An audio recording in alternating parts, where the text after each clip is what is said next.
Snake, I wanted to ask you about the man on fire. What do you remember from the hospital? Anything we can use? Well, he took off the moment the sprinklers started up. Sprinklers? The fire system? And when he got sprayed with water from the burst pipe, it slowed him down. When we escaped on horseback, he wouldn't cross the river either. And then it started to rain. And he disappeared. Water against fire. Is it that simple? I mean, it makes sense. It's just hard to believe it would work on a guy like that. You mentioned that the man on fire was crushed under Sahelanthropus in its hangar. Yeah. He was caught under the wheels of its transport platform. But his body wasn't found. What? We searched the area the moment we arrived, but there was no trace of him. I wasn't hallucinating. I know. I trust you on that. That means someone must have taken the body. But when I got there, everything was still as it was. Even Skullface hadn't been touched. I can't see a reason to sneak into a place like that and drag out the biggest, heaviest guy there. What are you getting at? The only option left is, he got up and walked away. That platform ran him over. Just ran him over. You're saying that's not enough? I don't want to believe it, but maybe not. He shrugs off bullets, even rocket strikes. There's no reason to think that would finish him. It seems ridiculous, but I'll start gathering eyewitness accounts just in case. If you dig up anything concrete, I want to know. You'll be the first, if I dig anything up. But I hope to hell I don't. No kidding.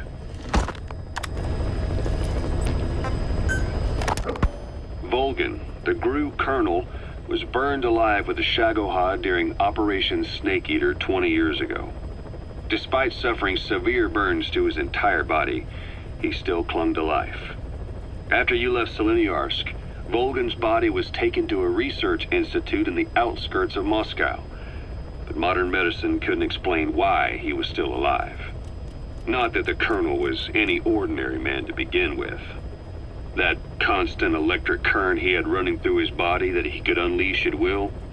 To be honest, I was always uncomfortable around him. Thought I might get electrocuted just by standing nearby. The institute studying him was tasked with investigating and developing human paranormal abilities. The comatose Volgan was used to further the Soviet Union's research into such abilities. But not long ago, the facility burned to the ground. And Volgan's body was never found among the rubble, even though the fire started in the room where they were keeping him. This occurred at around the same time you woke up. If Skullface was right, and a thirst for revenge can turn a man into a demon and keep the dead alive, then this man on fire who's been coming after us ever since you woke up, well, that just might be what's left of our old friend Volgan. It's not over yet.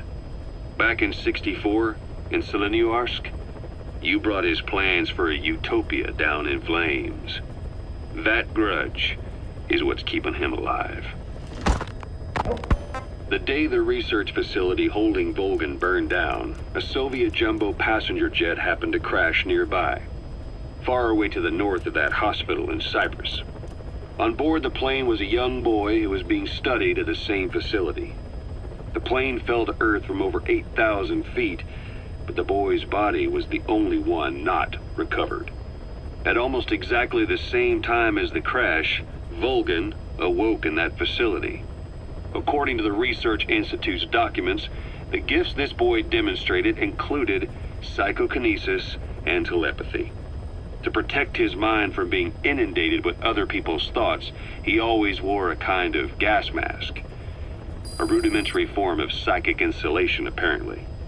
We don't know where this boy is, but if Skullface is connected to him, we may cross paths with him yet. This boy is part of a new age where nothing we understand about the world makes sense anymore. Don't let your guard down. We finished decoding the informant's report.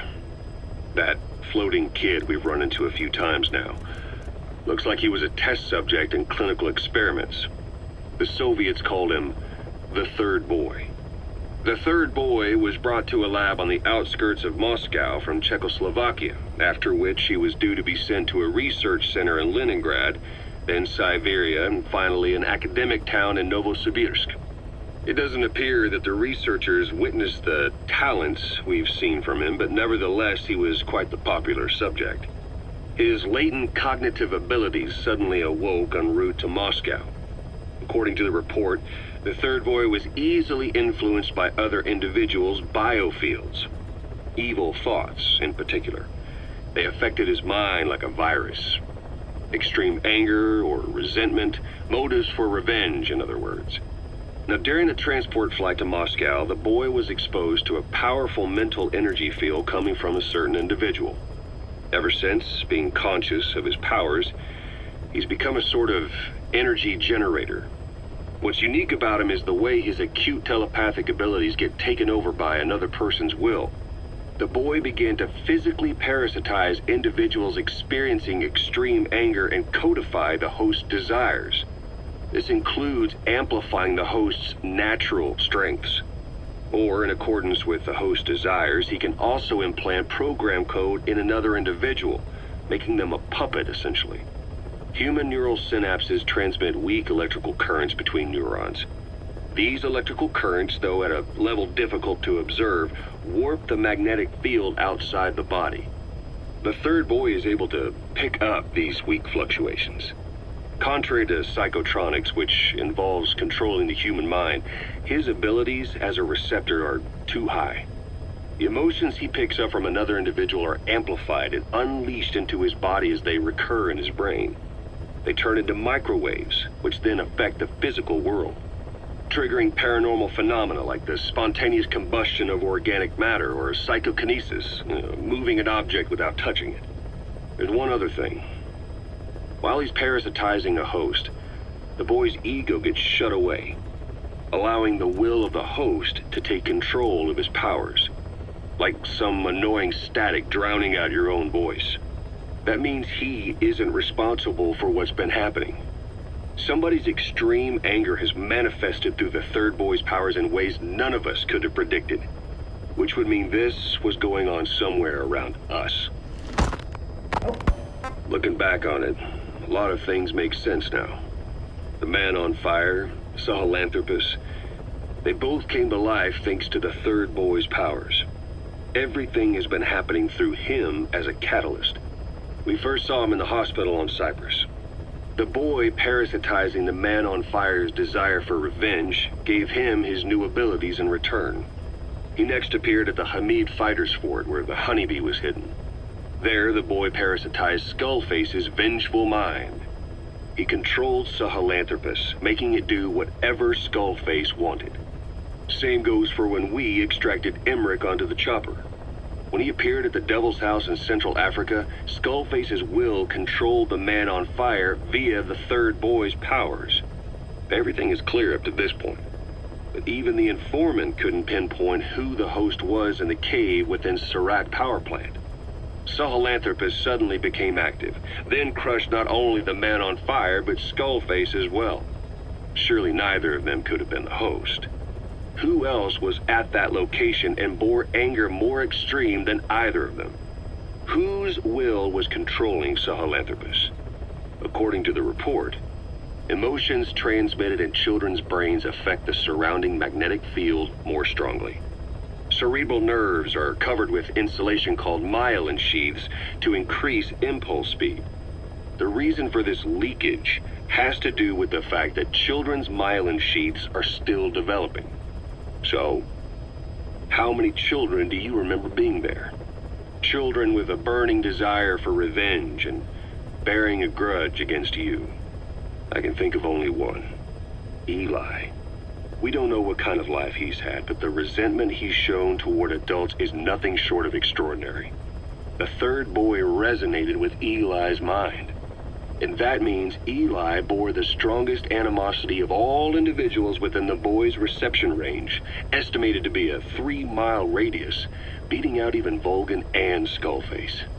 The third boy has probably remained hooked on Eli's anger since. You remember at the Devil's House, the third boy showed an interest in Shabani? That must have been his ego making a rare appearance.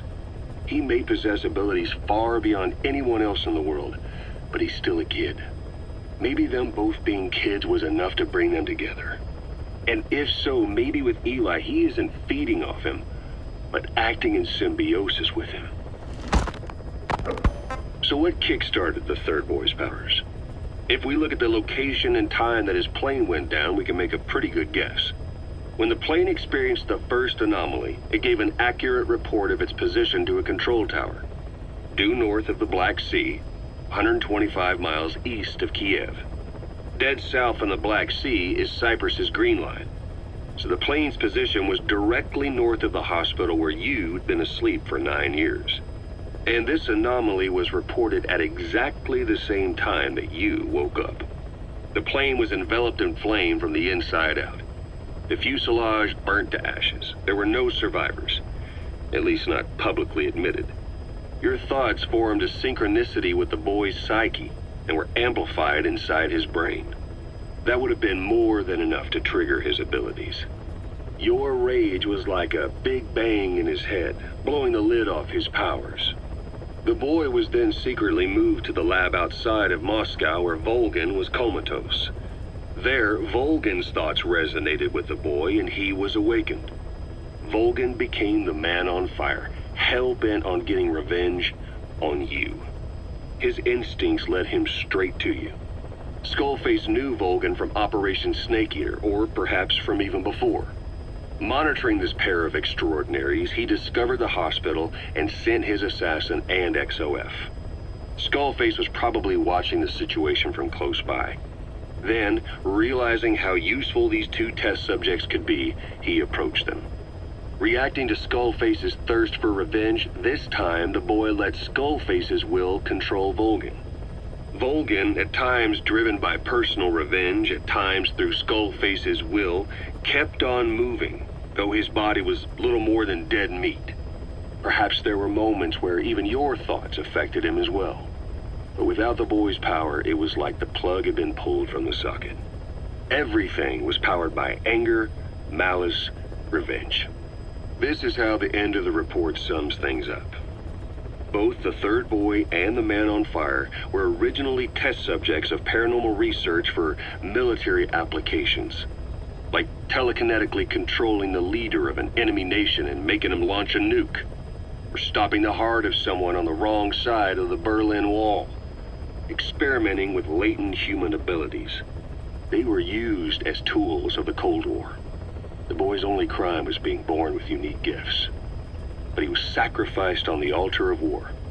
His life reduced to slavery under other people's wills. Turned into a living weapon with no will of his own. And eventually, the only emotion he could feel must have been the desire to get revenge for the hand he'd been dealt. Boss, it's you that awakened the boy's powers. But there's more to it than that. I guess the anger emanating from you was something he could truly relate to.